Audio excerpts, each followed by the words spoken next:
Hey there, welcome to LSAT Demon Daily. I'm Nathan Fox. That's Ben Olson. We're the founders of LSATdemon.com and our weekly podcast, Thinking LSAT. We have an email here from Anonymous. Hi, Ben and Nathan. I'm thinking of applying this fall if I reach my goal score in time. I know that LSAT has released over 90 practice tests, and some people suggest going over as many of them as possible. In fact, some claim to have done all of the available practice tests before the test day. The study plan I built for myself, however, currently covers only around 25 practice tests. Okay, already I feel like this is way too planned out. Yep, you're wasting your time by making this plan, but go ahead. Which are divided among untimed drills, timed sections, and full-length tests. For each question I get wrong, I carefully review what led me to pick the wrong choice over the right one and how to prevent similar mistakes in the future. My goal is to get 173 plus. Do you think a plan like that is sufficient for getting high scores, or should I try to incorporate more practice tests?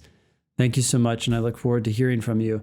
I wouldn't worry about the number of practice tests. You're absolutely right that some people have done all of them, and some people have done all of them 3 times, but that's not the way to study. The way to study is every day, do at least one official practice question and then learn from it.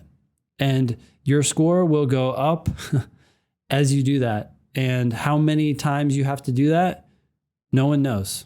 You just keep doing it until your score gets to the point where you want it. Yeah, make a plan for a week instead of making a plan for your entire LSAT prep. I don't know how much progress you're going to make. I have no idea where you're starting, by the way. So your goal of 173 plus, I mean, if your starting practice score is 168, then 25 practice tests is way too many. You're going to score 168. If you started at 168, you're going to break 173 in like 5 tests. Yep. If you are starting at 138, then it might take you all 90 practice tests 3 times in order to get to 173 plus.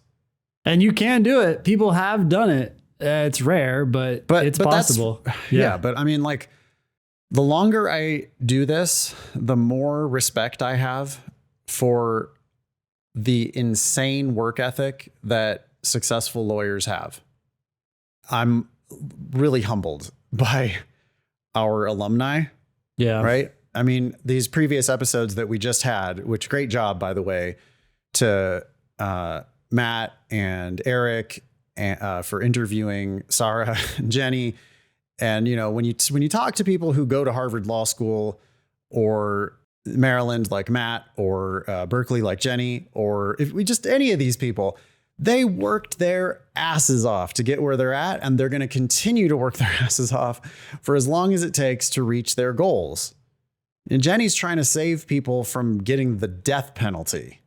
Yeah, you know, I want to add, I agree with you 100%. These people have worked their asses off, but they've also done something else. They've worked their asses off on the things that matter the most, which 1 is the LSAT, and 2, and their grades, and 2 is when 3. they studied for their LSAT, they studied in a way that focused on the things that matter most, not deciding which tests you're going to take over the next 3 months, but deciding, okay, I'm going to do a question and then I'm going to review that. It sounds like you are reviewing, so that's great. Keep that up and just focus on that. I mean, working hard on the right things is the way to hit a home run. Yes. And planning isn't studying. Nope. Planning is procrastinating. It's a form of statsturbation. Yeah, it really is. Like, well, as long as I do these things, can you guarantee me that you're going to get a 173 plus? I understand you're not asking me to guarantee anything. You're asking me if I think it's going to be sufficient. But I have no way of answering that question. I mean, what I know for sure is that if this week, if you do 3 timed sections, 1 of each type, if you drill additional questions untimed in all of the areas, especially if you emphasize your weakest area, and if you commit yourself to thoroughly reviewing every one that you miss, then you will get better at the LSAT this week. Is that going to immediately translate to higher scores? No, because there's variance. But I will feel confident that you are learning if you do a little bit of all these things that you're talking about. Untimed drills, timed sections. I don't even care about the full length tests. Yeah. But if you do drills, if you do timed sections, and if you review your mistakes, I know that you're going to be improving. But I have no idea where you are. And I have no idea, I know you're trying to get to 173 along with everyone else, but there's just no magic. If I could say yes to this question, well, then I would just write a blog post that said, hey, do 25 practice tests and you'll get to 173 plus. And I would retire, I guess. I don't know. Right. But it's like, that's not how this works. How it works is you need to do a lot of work. You need to find your mistakes, and then you need to drill the shit out of your mistakes or review the shit out of your mistakes, and then revise the plan next week. Because what if you get to perfect, for example, what if this anonymous gets to perfect on the games in 2 months or whatever it is? I don't know how long anonymous is planning on studying, but you might get to perfect in one of the sections early. You might have a glaring weakness in a different one of the sections, and you might not identify that until you've been prepping already for a month.